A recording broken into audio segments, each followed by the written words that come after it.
Mula sa himpilan ng 89th IB. Ito po si Bea E. De Los Santos, maghahatid sa inyo ng mga balita at impormasyon sa seguridad, kapayapaan at pag-unlad sa probinsya ng Davao del Norte, Davao City at Bukidnon. Tunghayan ang pamamaraan ng 89IB upang pangalagaan ang iba't ibang organisasyon at sektor ng lipunan mula sa impluwensya ng komunismo at terorismo. 89IB nakilahok sa Aguila Patrol Challenge 2024. Tutukan ang pagsisikap ng unit na pangalagaan at palaguin ang People's Organization sa lugar ng nasasakupan.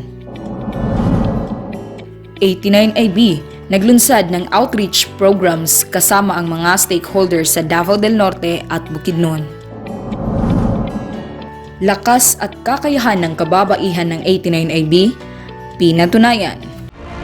Macatao March.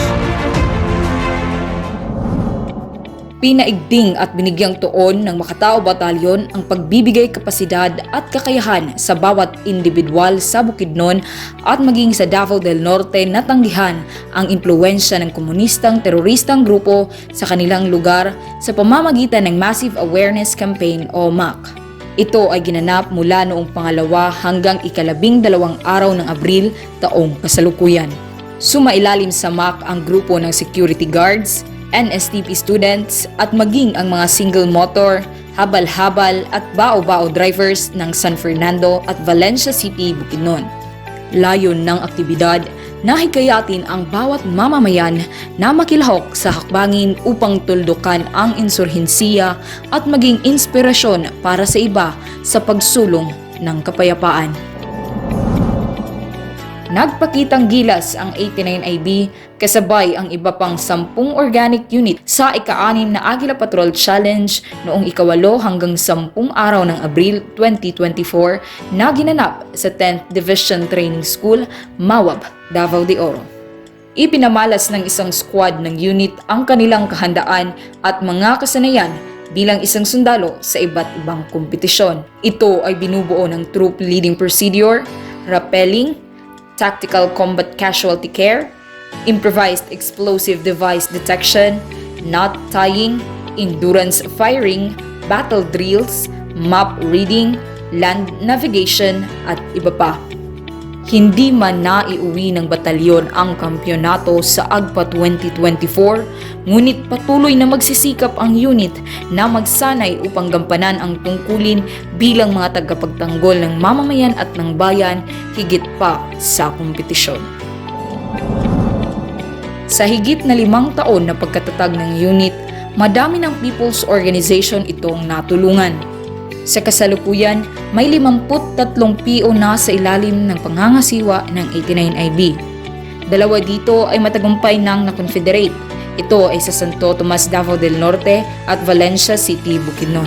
Sa patuloy na pakikipag-ugnayan ng unit sa mga ahensya ng gobyerno, noong 8 ng Abril ay matagumpay na naghandog ng 20 biik sa 4 na People's Organization ng Alpha Company. Gayun din, nahandugan ng punla ng mga gulay mula sa Department of Agriculture ang unit na kung saan ito ay ibinahagi sa mga PO pandagdag sa kanilang kabuhayan. Walang humpay naman ang pangangalaga at pagmumonitor ng CDT operators sa lahat ng PO sa lugar ng nasasakupan upang i-follow up ang hanay ng serbisyo at livelihood programs na angkop para sa kanilang pangangailangan. Malaki ang pasasalamat ng unit sa kooperasyon ng bawat PO at sa tulong ng iba't ibang ahensya ng gobyerno na nagsisilbing katuwang upang tugunan ang kanilang pangangailangan. Sa huli, ang unit ay patuloy na magsisilbing tulay upang ipaabot ang tulong mula sa gobyerno para sa mamamayan sa pagsulong ng kapayapaan at patuloy na pag-unlad. Sa pakikipagtulungan ng iba't ibang stakeholders at ng Macatao Batalyon ay matagumpay na nakapaglunsad ng outreach programs sa 2 IP communities ng Kitaw-Taw, 1 sa San Fernando, Bukidnon at 3 sa Santo Tomas, Davao del Norte. Nagbigay ng mga solar lights, school supplies, tsinelas at mga pagkain sa Sitio Misalay at Sitio Salumayag. Kitaw-Taw Bukidnon ang may own VA company. Dagdag pa dito, binigyang tugon din nila ang kalusugan ng mga katutubo sa isinagawang medical check-up at pamimigay ng gamot.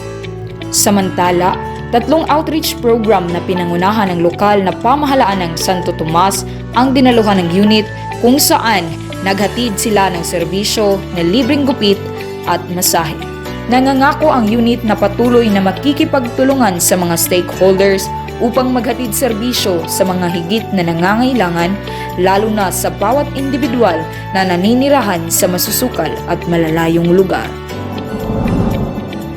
Sa patuloy na pag-unlad at tumatatag na hukbong katihan ng Pilipinas, hindi mawawala ang suporta ng 89IB sa kanilang mga kababaihang kasundaluhan. Bagkus ay mas umiigting pa ang pagsuporta at pagkikilahok ng unit sa mga aktibidad na minsan ay binubuo lamang ng mga kalalakihang sundalo. Ngunit sa ngayon, hindi lamang nililimita ang mga kababaihang sundalo sa opisina, bagamat sila ay sinasama din sa mga patrolya, special mission, pagkikipagdialogo sa mga stakeholders at pagbisita sa mga komunidad upang magsagawa ng massive awareness campaign. Nagpapatuloy din ang unit sa pagbibigay tiwala sa kakayahan ng kababaihan sa pamamagitan ng pagbibigay sa kanila ng mga importanteng posisyon na minsan ay lalaki lang ang nakatalagak. Iilan dito ay ang pagtatalaga ng unang babaeng sundalo sa unit bilang acting company commander, gayon din isang platoon leader ng unit ay ginagampanan ng isang Juana. Samantalang, isa sa key positions ng unit bilang signal operator ay occupied din ng isang babae, pati na rin ang Gender and Equality Office at isang admin position. Sumakatuwid, ang unit ay kaisa ng mga tagapagtaguyod ng karapatan ng mga kababaihan sa pagtitiwala sa kanilang kakayahan at hindi matatangging talento at katangiang isagawa ang kanilang gampanin ng buong lakas. At dyan nagtatapos ang mga balita mula sa nasasakupan ng 89th IB para sa tao, para sa bayan at para sa Pilipino.